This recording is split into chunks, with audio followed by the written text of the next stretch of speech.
This E-Tron is fully spec'd. It is more popular than new iPhone covered with bitcoins and dogecoins.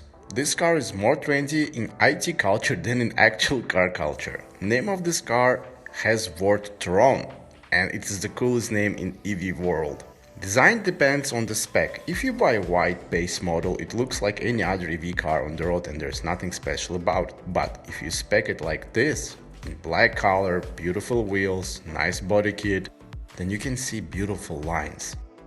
Gorgeous headlines and bumper with holes that channels air through them. It helps sound isolation, acceleration and increases range. This spec strongly reminds me of Audi RS2 Avant. With this body kit and wheels, I can feel DNA of the 90s legends in this car. Look at the tail light at the back. This is what reminds me of RS2. Audi E-Tron Sportback is more popular, but I have no idea why. In my opinion, it has nothing logical. There are no proportions and there is no space at the back. It doesn't have Audi DNA. It tries to be like BMW X6 and you can see that.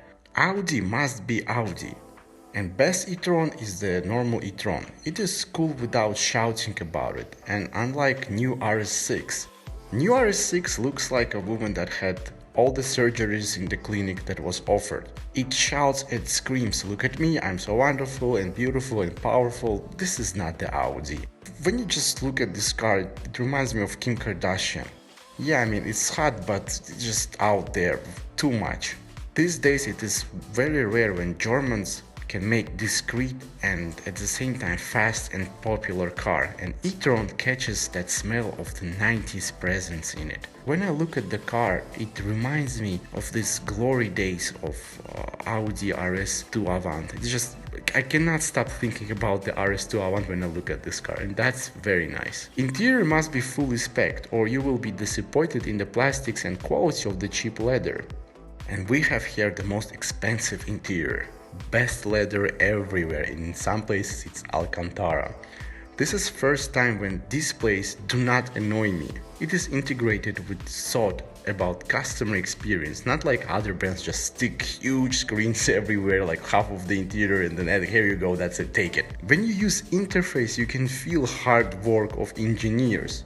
You can feel that many people actually thought about customer experience. When you touch monitors, it gives you very good feedback. It's like you're touching buttons, only it's on the screen, and that's the best experience. This is what I want in all my EV cars or any cars with the display. I don't know how this technology works, but it's so useful and it makes sure that action that you want is done and you don't have to double check it and look at it many times.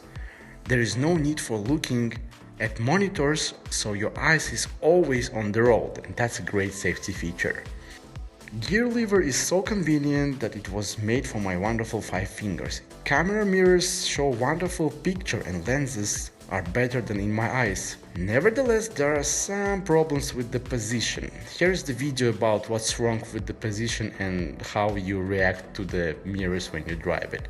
The only way where the camera mirror is comfortable to look at is when you put your seat very low, then you look, when you drive it like this, then you don't have to tilt your head all the way like that when you drive it, and that's uncomfortable. But when you sit like this, yeah, I mean, still, it's not so bad as before. Quality of interior is beyond my expectations, and I was expecting to be really German. There is so much quality in the car. When you just touch the glove box, it shouts at you word quality and you can understand it and feel it. Just listen to this click. Trunk is huge and materials there are also great.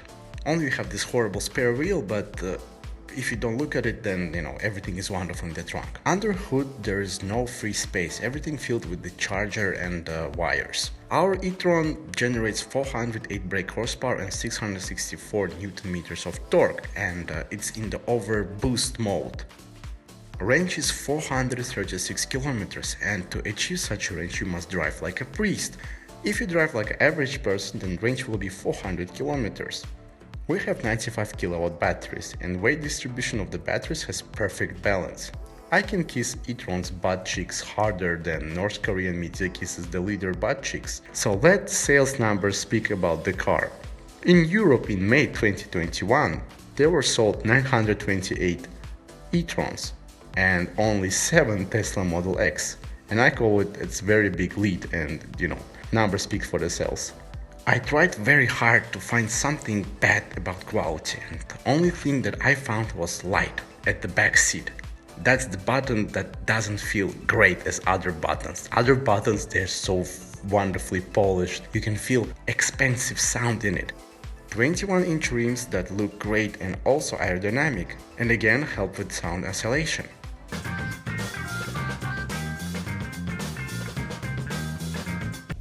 I like that it's very soft. 21-inch rims, softest car ever driven in my experience. It's even softer than Range Rover. Not many manufacturers think about the ride comfort today. They only want the sportiness, and our assets are not rubber. They cannot take so much punishment from the road, and they put bigger wheels, and nobody thinks about the softness, except of Audi E-Tron. That's another great feature that this car has. What I love about this car is the acceleration and the grip from the Quattro system. You turn, it handles. It can take any punishment you want without any consequence. It just goes and goes and goes, and the torque is instant. That's crazy. But really, you don't want to drive it like this. You want to drive it peacefully and with dignity, because I like driving it slow and enjoying the quality of interior. It's very good. What I also like about this car, that the recuperative energy when you lift off gas pedal, it doesn't jerk, it doesn't make strange different actions inside of the vehicle. It just behaves like a normal petrol car, and that's amazing. Not many manufacturers think about the small details, and that's for me it's a very big detail, because I don't want to vomit when I drive my car. With other electric cars that I drove, every time I felt sick when I drove it, and here it doesn't do it. It's just amazing. It feels like a normal car except of the instant acceleration. Quality is great, range is not bad right now, it's like a petrol car. Also charging time, but not so long as it used to be.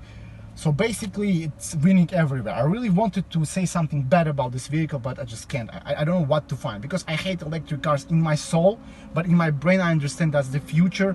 Now they can handle very good, they drive much faster than petrol cars, and just overall they are better option, and weight distribution is better. Just it kills petrol car in every corner except the sound and feeling. And even now they're getting there, they're getting the excitement, they're getting the action that petrol car offers. Yes, of course it's a long way, but somehow this crazy engineers, through the simulation, they make it feel like a petrol car, and that's just scary, really. Thank you so much for watching. Tell me, what do you think about this car? I would like to ask you to join in this project. It's called Food for Life US. This project feeds 3,000 people each Saturday. Basically it's a non-profitable project. You can send money, or if you're in Uzbekistan, you can come and help physically. They feed homeless people and people that are in need, and also they gather together everything like toilet paper, toothbrushes, and it's an amazing project. Please take part of it. The link is below. Thank you so much again. Take care and bye bye.